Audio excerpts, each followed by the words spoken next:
ನೀವು ಮಾತಾಡಪ್ಪ, ಯಾಕೆ ಸ್ಟಾಪ್ ಮಾಡ್ತೀರಿ? ನಮ್ಮ ರೈತರ ಬಗ್ಗೆ ಏನು ತೊಂದರೆಗಳು ಬಿಚ್ಚಿರ್ತಕ್ಕಂಥ ಪ್ರಯತ್ನ ಮಾಡಿನ ಅಧ್ಯಕ್ಷರೇ.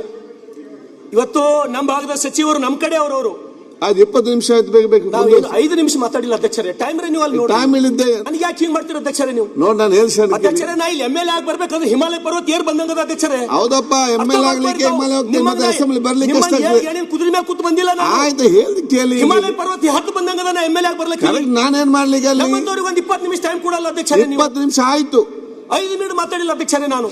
ನೀವು ತೆಗೀರಿ ಅಧ್ಯಕ್ಷರೇ. ಆಯ್ತು, ನಾನು ತೆಗಿದ್ದೇನೆ. ಈಗ ಮಾತಾಡಿ. ಈಗ ಟೈಮ್ ಎಷ್ಟು ಕೊಡಿ ಅವ್ರದ್ದು? ನಮ್ಮ ಭಾಗದ ಗಲಾಟೆ ಬಿಟ್ಟು ಅವ್ರು ಮಾತಾಡಿ ಸಾಕ್ರಿ. ಗಲಾಟೆ ಬಿಟ್ಟು ನಮ್ಮ ಭಾಗದ ರೈತರ ಬಗ್ಗೆ ಟೈಮ್ ಕೊಡಿ. ಎಷ್ಟದು ಅಂತ ಏನೋ ಇಲ್ಲಿ ಅಧಿವೇಶನದೊಳಗೆ ಬೆಳಕು ಚೆಲ್ಲರ ನ್ಯಾಯ ಸಿಕ್ತು ಅಂತ ಹೇಳಿ ಭರವಸೆ ಇಟ್ಕೊಂಡು ಮಾತಾಡ್ತೀನಿ ಅಧ್ಯಕ್ಷರೇ. ಇವತ್ತು ಪ್ರಿಯಾಂಕ್ ಖರ್ಗೆ ಅವರಿಗೆ ಮತ್ತು ಈ ಸರ್ಕಾರಕ್ಕ ನಮ್ಮ ಭಾಗದ ಜನರ ಸಮಸ್ಯೆಗಳೇನು, ಯಾದಗಿರಿ, ಕಲಬುರಗಿ, ಬೀದರ್ ಭಾಗದ ಸಮಸ್ಯೆಗಳೇನಂತಕ್ಕಂಥದ್ದು ಪ್ರೊಫೆಸರ್ ಗೋವಿಂದ್ರ ಅವರು ವರದಿ ಬಹುತೇಕ ನಿಮ್ ಕೈ ಸೇರೋದೀಗ ಅಧ್ಯಕ್ಷರೇ. ಆ ವರದಿ ಒಂದ್ ವೇಳೆ ಹೊರಗೆ ಬಂದಾಗ ಬಹುತೇಕ ನಮ್ಮ ಹೃದಯ ಅಂತ ಹೇಳಿ ಒಂದ್ ವೇಳೆ ಇತ್ತಂದ್ರೆ ಅದು ಓದೋರ್ ಕಣ್ಣೀರಿಡ್ತೀವಿ ಅಧ್ಯಕ್ಷರೇ.